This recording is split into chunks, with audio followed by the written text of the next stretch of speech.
Hello guys, welcome back to my channel. सबसे पहले मेरे तरफ से आप सबको राधे राधे। आज मैं अपने चैनल पर जो गीत लेकर आई हूँ, लड़की शादी गीत, जोग गीत है। आप लोग लास्ट तक देखिएगा। भोजपुरी में है, बहुत ही अच्छा लगता है, बहुत ही प्यारा लगता है। अगर अच्छा लगेगा तो लाइक शेयर सब्सक्राइब जरूर कर दीजिएगा और कॉमेंट में जरूर बताइएगा मेरा ये गीत कैसा लगा। ए भरल जोगवा, ए सजल जोगवा, ए भरल जोगवा, ए सजल जोगवा, सासुरानी सिंदूरा में भेजली जोगवा, सासुरानी सिंदूरा में भेजली जोगवा।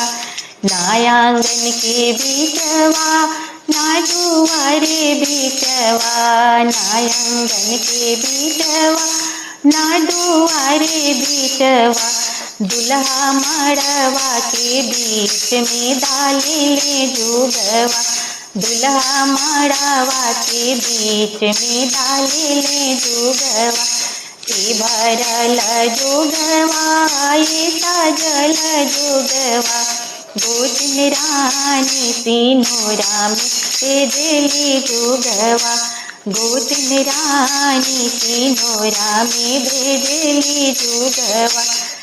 ना पापा के अगवा, ना मम्मी के अगवा, ना पापा के अगवा, ना मम्मी के अगवा, दुल्हा मड़वा के बीच में डाले जोगवा, दुल्हा परदा भीतरवा डाले जोगवा।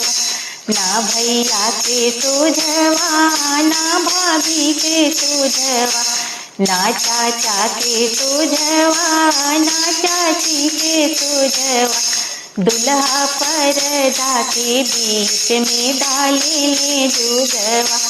ए भरल जोगवा, ए सजल जोगवा, ए भरल जोगवा, ए सजल जोगवा, ननद रानी सिंदूरा में भेजे जोगवा, ननद रानी सिंदूरा में भेजली जोगवा। ना गले के बीचवा, ना कमर के बीचवा, ना गले के बीचवा, ना कमर के बीचवा, दुल्हा सिरवा के बीच में डाले जोगवा, दुल्हा सिरवा के बीच में डाले जोगवा। ए भरल जोगवा, ए सजल जोगवा, ए भरल जोगवा, ए सजल जोगवा, सासुरानी सिंदूरा में भेजली जोगवा, सासुरानी सिंदूरा में भेजली जोगवा।